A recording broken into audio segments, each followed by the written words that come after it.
Dans une chambre sombre d'un dortoir universitaire, Ada était assise devant son miroir, brossant sa longue perruque en cheveux humains bouclés. Elle soupira, admirant la façon dont les mèches brun doré scintillaient sous la faible lumière. C'était sa perruque la plus chère, une qu'elle avait commandée auprès d'un vendeur international. Elle l'avait portée plus tôt dans la journée, mais, comme à son habitude, elle l'avait prêtée à sa meilleure amie, Ezo, qui venait tout juste de la lui rendre une heure auparavant. Un frisson glacé parcourut l'échine d'Ada. Quelque chose n'allait pas. Ses doigts tremblèrent, alors qu'elle s'apprêtait à replacer la perruque sur le mannequin. Soudain, boum! Les lumières vacillèrent, puis la chambre plongea dans l'obscurité. Une présence étrange et oppressante emplit l'air. Le souffle d'Ada se bloqua lorsqu'elle entendit un chuchotement à peine audible. « Ad, Ad !» Elle se figea. Son reflet dans le miroir vacilla, puis une version sombre et déformée d'elle-même lui adressa un sourire sinistre depuis l'intérieur du verre. Elle hurla. Tout devint noir, avant ces événements étranges, avant les trahisons et les murmures dans l'ombre. Avant que le monde d'Ada ne vire au cauchemar, il y avait l'amitié.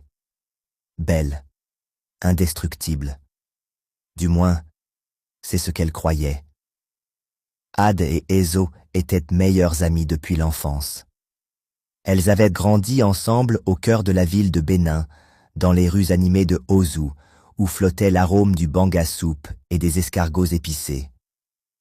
Leurs mères étaient proches, leurs pères partenaires d'affaires, et leur lien était considéré comme un fil tissé par les dieux. Lorsqu'elles furent toutes deux admises à la prestigieuse Royal Heritage University, il était naturel qu'elles deviennent colocataires. Ada venait d'une famille riche, tandis qu'Ezo, bien que n'étant pas pauvre, n'avait jamais connu le luxe dans lequel Ada baignait. Ada possédait tout, de beaux vêtements, des sacs à main de luxe, le dernier iPhone et surtout des perruques. Oh, ces perruques! Elles suscitaient tant d'envie. Elle en avait de toutes sortes, longues, courtes, bouclées, lisses, ondulées, des perruques fabriquées avec les plus beaux cheveux humains importés du Brésil, d'Inde et du Vietnam. Et elle était généreuse avec elles. Esso, qui n'avait qu'une ou deux perruques synthétiques, empruntait souvent celles d'Ada. Au début, cela ne gênait pas Ada. « Bestie, tu sais bien que je ne peux pas te laisser sortir comme ça. Tiens, prends celle-ci, elle t'ira à merveille. » Ezo s'illuminait toujours d'excitation, mettait la perruque et la rendait quelques jours plus tard. Mais quelque chose d'étrange commença à se produire. Chaque fois qu'Ezo rendait une perruque, Ada ressentait un malaise. Au début, ce n'était que de petites choses, de légers maux de tête, des étourdissements soudains. Mais ensuite, les rêves commencèrent. Elle se voyait dans des endroits étranges, des forêts sombres, d'anciens sanctuaires, debout face à des figures masquées qui murmuraient des paroles qu'elle ne parvenait jamais à retenir à son réveil. Pourtant, elle ignorait tout cela, jusqu'à ce que le véritable cauchemar commence. Tout débuta avec un échec inattendu. Ada avait toujours été une élève brillante, disciplinée et travailleuse. Mais un jour, après avoir passé un examen dont elle était certaine d'avoir réussi haut la main, elle découvrit avec stupeur qu'elle avait obtenu un F. Elle n'en croyait pas ses yeux. Déterminée à comprendre, elle alla voir le professeur, le docteur Okosun, un homme strict mais juste, et le supplia de vérifier à nouveau. Il s'exécuta. Mais il n'y avait aucune erreur. La copie devant lui était bien la sienne, mais l'écriture était presque méconnaissable, des gribouillis et des phrases insensées. Ada était déconcertée. Puis, d'autres incidents suivirent. Elle commença à perdre des objets, son bracelet en or préféré, ses chaussures de créateur, même de l'argent. Sa carte bancaire disparut, pour réapparaître dans des endroits qu'elle avait déjà fouillés. L'écran de son téléphone se fissura mystérieusement. Et un soir, alors qu'elle se tenait devant son miroir, elle vit une silhouette debout derrière elle. Elle se retourna, mais il n'y avait personne. Pourtant, elle refusait toujours de croire qu'il se passait quelque chose d'anormal, jusqu'au jour où elle s'évanouit en plein milieu du campus. À son réveil, elle était à l'hôpital. Ezo était à son chevet, lui tenant la main, les yeux remplis d'inquiétude. « Bestie, tu m'as fait peur, tu travailles trop, tu dois te reposer. » Ada hocha faiblement la tête, mais au fond d'elle, quelque chose n'allait pas. Le point de rupture arriva une soirée fatidique. Ada était devenue plus prudente.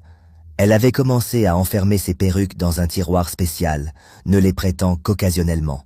Ce soir-là, Ezo la supplia d'emprunter l'une de ses perruques les plus précieuses pour une fête. « Juste pour ce soir, s'il te plaît, ma sœur. Je te la rends demain matin, promis. » Ada hésita. Quelque chose en elle hurlait non. Mais elle ne voulait pas paraître égoïste, alors elle céda. Cette nuit-là, elle ne trouva pas le sommeil. Elle se retournait sans cesse dans son lit, le cœur serré, jusqu'à ce qu'elle entende des voix. La voix d'Ezo, accompagnée d'autres chuchotements, juste sous la fenêtre de leur dortoir. Intriguée, Ada se leva doucement et se glissa vers la fenêtre. Son cœur faillit s'arrêter. Ezo se tenait sous un manguier, en compagnie de deux femmes à l'allure étrange. Dans ses mains, elle tenait la perruque d'Ada. L'une des femmes, une vieille dame marquée de scarifications tribales, prit la perruque, la leva et commença à psalmodier. Le sang d'Ada se glaça. Ezo lui avait toujours dit qu'elle rendait les perruques après les avoir portées. Mais la vérité était bien plus effroyable. Elle les emmenait ailleurs. Mais pourquoi? Pourquoi? Le cœur battant, elle entendit alors la vieille femme murmurer « Son destin est déjà en train de basculer. Encore quelques fois, et tout ce qui lui appartient sera à toi. » Ada recula d'un pas, les jambes tremblantes. Ezo. Ezo était la cause de tous ses malheurs. Sa propre meilleure amie. Les larmes lui brûlèrent les yeux. Elle avait envie de vomir. Comment avait-elle pu? Tout cet amour, toute cette gentillesse, était-ce un mensonge? Ezo ne se contentait pas de lui emprunter ses perruques. Elle les offrait pour quelque chose de plus sombre, quelque chose qui dépassait l'entendement d'Ada. Et ça fonctionnait. Ada avait perdu ses notes, son argent, sa tranquillité d'esprit. Elle devait arrêter ça. Elle devait se battre. Mais comment? Et surtout, n'était-il pas déjà trop tard? Ada resta figée devant la fenêtre, son souffle coupé, son cœur battant violemment contre sa cage thoracique, menaçant d'en briser les parois. La réalité la frappa comme une vague dévastatrice. Sa meilleure amie, sa sœur de cœur, Ezo, était derrière tout cela. Les murmures à l'extérieur continuaient, mais Ada ne pouvait plus les écouter. Elle recula maladroitement jusqu'à son lit, l'esprit en ébullition. Que devait-elle faire? Confronter Ezo? Faire semblant de n'avoir rien vu? Fuir? Elle n'avait aucune réponse. Le lendemain matin, Ezo revint avec la perruque, un large sourire aux lèvres, et la plaça délicatement dans les mains d'Ada. « Bestie, merci, oh, cette perruque est trop belle. Tu aurais dû voir comment tout le monde m'admirait hier, » s'exclama-t-elle en tournoyant joyeusement. Ada força un sourire, hochant la tête, mais ses doigts lui brûlaient en tenant la perruque maudite. « De rien, » murmura-t-elle, la gorge sèche. Pour la première fois, elle remarqua quelque chose de sinistre dans les yeux d'Ezo. Un éclat fugace, une lueur indéchiffrable, quelque chose de faux, quelque chose de mal. Mais elle ne dit rien. Elle avait trop peur. Les jours passèrent et Ada se sentit de plus en plus mal. Les maux de tête empirèrent, des vagues de douleur fulgurantes la laissant étourdie et faible. Sa peau, autrefois éclatante, devint terne et sans vie. Puis vinrent les cauchemars. Chaque nuit, elle se retrouvait piégée dans une forêt sombre et infinie, entendant des murmures dans une langue inconnue. Des mains sortirent des ombres, l'agrippant, tirant sur ses cheveux, murmurant son nom. « Ada, Ada !» Elle se réveillait trempée de sueur, le cœur affolé, terrifiée. Ses amis commencèrent à remarquer son changement. « Ada, ça va? Tu n'as pas l'air en forme », lui demanda un jour Ivy, l'une de ses camarades, après un cours. « Tu perds du poids, oh, c'est un chagrin d'amour ?» plaisanta une autre fille. Ada força un rire, secouant la tête. « Je vais bien, juste du stress. » Mais elle n'allait pas bien. Puis, le pire arriva. Un matin, elle se réveilla et découvrit des plaques rouges et irritantes qui s'étendaient sur ses bras. Elle étouffa un cri, horrifiée. « C'est quoi ça ?» murmura-t-elle en grattant sa peau. En quelques jours, les éruptions se propagèrent. Son dos, son cou, même son visage furent envahis. Mais ce n'était pas tout. Des furoncles douloureux apparurent, énormes, rouges, remplis de pus, brûlants. Elle ne pouvait plus les cacher. Ses amis commencèrent à l'éviter. Certains murmuraient que c'était spirituel. Ça, c'est le karma, oh. Elle aimait trop faire la belle. Peut-être qu'elle a appris quelque chose là où elle ne devait pas. Ce n'est pas une maladie normale. Elle a besoin de délivrance. Même ses professeurs remarquèrent son état. Son professeur préféré, le docteur Ozaon, l'appela après un cours. « Ada, ma chère, as-tu vu un médecin ?»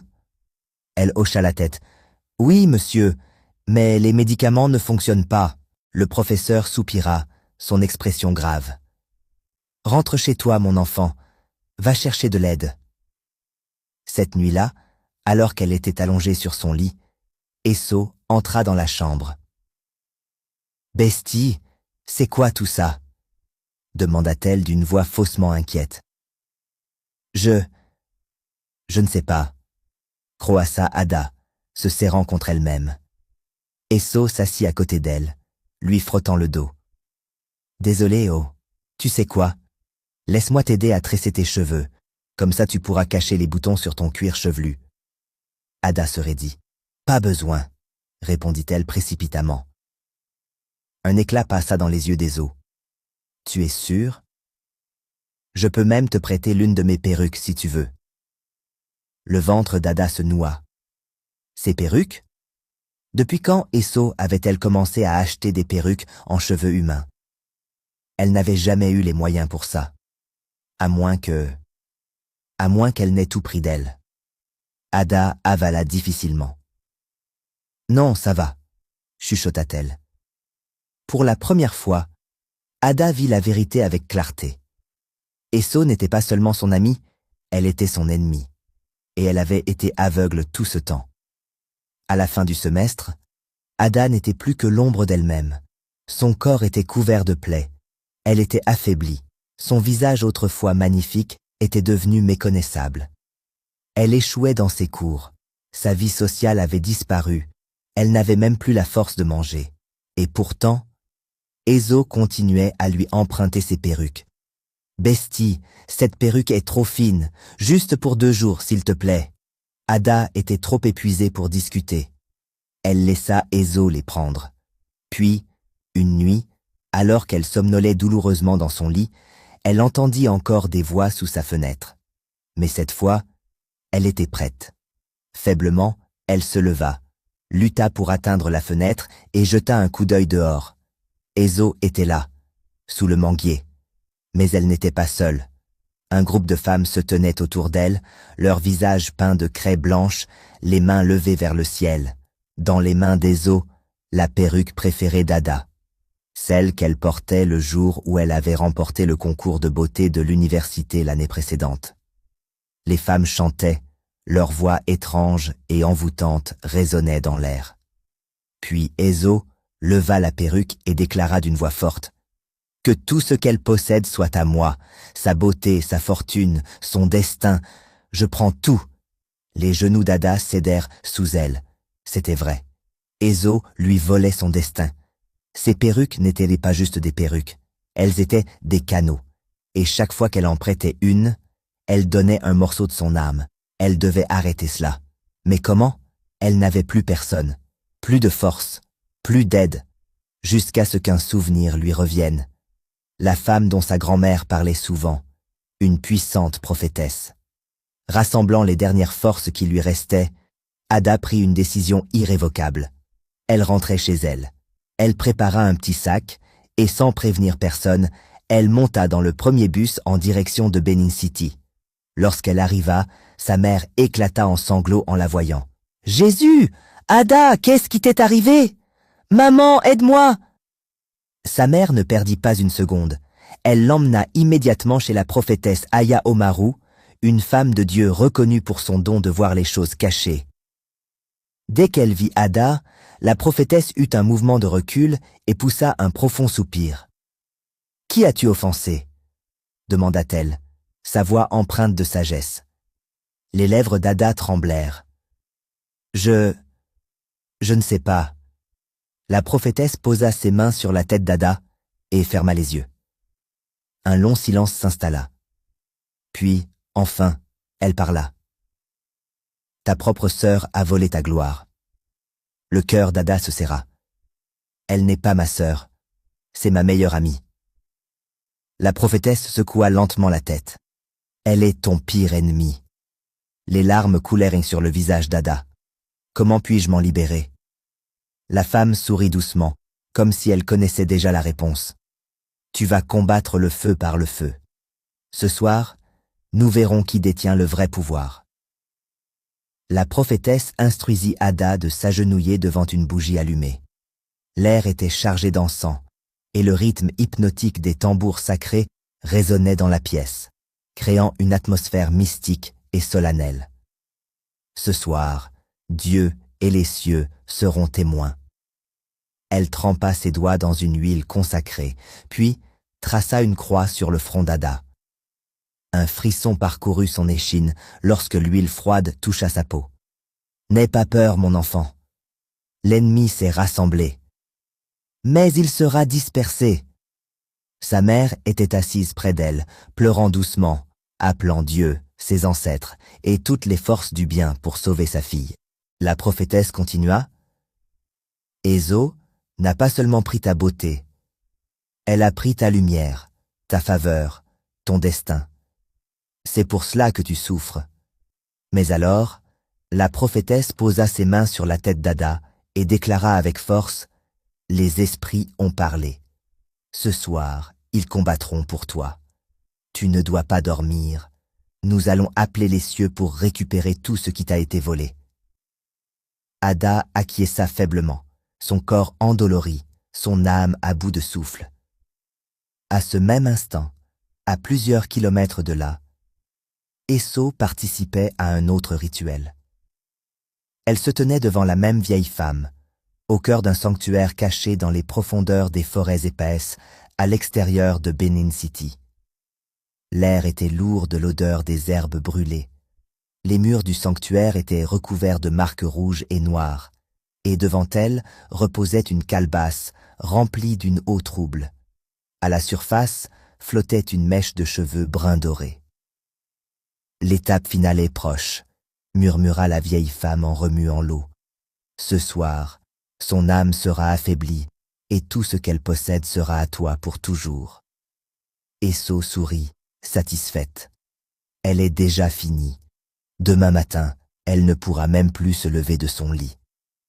La vieille femme ricana sombrement. « Alors commençons. » Elle jeta une poudre noire dans le feu, et une épaisse fumée s'éleva. Eso sortit la dernière perruque d'Ada, celle qu'elle avait empruntée quelques jours plus tôt.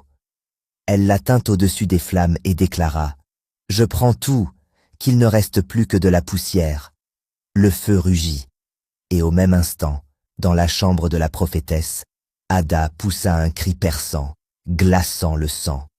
Son corps se convulsa violemment, comme si des mains invisibles tentaient de l'arracher à elle-même. Sa peau brûlait, son crâne semblait se fendre en deux. « Prophétesse, que se passe-t-il » hurla sa mère, terrifiée. Mais la prophétesse resta ferme, levant son bâton. Ils essayèrent de s'emparer de la dernière partie de son âme. Mais ils échoueront. Elle se tourna vers Ada, sa voix forte et inébranlable. « Répète après moi. » Ada, à bout de force, lutta pour articuler. Je rejette toute gloire volée. Je reprends ce qui m'appartient. Je brise toutes les chaînes du mal. À l'instant où ces mots quittèrent ses lèvres, la bougie à côté d'elle explosa. L'air devint électrique, chargé d'une force surnaturelle. À des kilomètres de là, dans le sanctuaire, Ezo recula brutalement. « Que se passe-t-il » hurla-t-elle alors que son corps se mit à trembler de manière incontrôlable. Les yeux de la vieille femme s'écarquillèrent. « Quelqu'un résiste! Quelqu'un se bat !» Le feu dans le sanctuaire vacilla, faiblissant. Dans un craquement sinistre, la perruque qu'Ezo tenait se réduisit en cendres dans ses mains. « Non! C'est impossible !» Et alors? Le sanctuaire tout entier commença à trembler. De retour chez la prophétesse, Ada se releva brusquement. Une force nouvelle envahit son corps. Les furoncles disparurent. Les plaques rouges s'effacèrent sous les yeux médusés de sa mère. La prophétesse leva encore plus haut ses mains et déclara « Que chaque étoile volée revienne à son propriétaire ». Un bruit sourd et puissant secoua le sol. Au même moment, Esso poussa un cri déchirant, projeté violemment au sol dans le sanctuaire. Du sang coula de son nez, son corps tremblant de faiblesse. « Ma puissance, ma beauté !» sanglota-t-elle. La vieille femme l'attrapa, la secouant violemment. « Imbécile, tu as tout perdu !» Les yeux d'Ezo s'agrandirent d'horreur. Pour la première fois, elle le vit. Sa peau changeait. Son corps, autrefois éclatant et parfait, était maintenant couvert des mêmes plaies et furoncles qui avaient tourmenté Ada. « Non, ce n'est pas possible !» La vieille femme tenta de fuir, mais avant qu'elle ne puisse s'échapper, un vent violent balaya le sanctuaire. Les pots en terre se brisèrent. Les braises incandescentes s'éparpillèrent. Ezo hurla lorsque les flammes léchèrent sa peau. « Aidez-moi ! Pitié !» Mais il n'y avait plus personne pour la sauver. Et alors que le sanctuaire s'effondrait dans un rugissement infernal, Ada, de retour chez la prophétesse, inspira profondément. Elle était enfin libre. Le lendemain matin, Ada se réveilla complètement guérie. Sa mère, en pleurs, la serra contre elle. « Ma fille, tu es entière à nouveau. » Ada sourit pour la première fois depuis des mois. La prophétesse l'observa avec un regard plein de sagesse. La bataille était déjà gagnée dans le spirituel avant qu'elle ne le soit dans le physique. Ada acquiesça. Elle avait appris sa leçon à la dure. Toutes les amies ne sont pas de vraies amies. Certaines viennent pour aimer. D'autres viennent pour voler, détruire et trahir. Si cette histoire t'a marqué et t'a appris quelque chose d'important, n'oublie pas de liker, commenter et t'abonner à la chaîne. Et surtout, raconte-nous dans les commentaires, as-tu déjà été trahi par quelqu'un en qui tu avais confiance? Discutons-en ensemble. N'hésite pas à découvrir d'autres histoires fascinantes et pleines de leçons sur cette chaîne. Et surtout, partage cette vidéo avec tes amis et ta famille, afin qu'eux aussi puissent apprendre de cette histoire profonde et puissante. À bientôt pour une nouvelle histoire.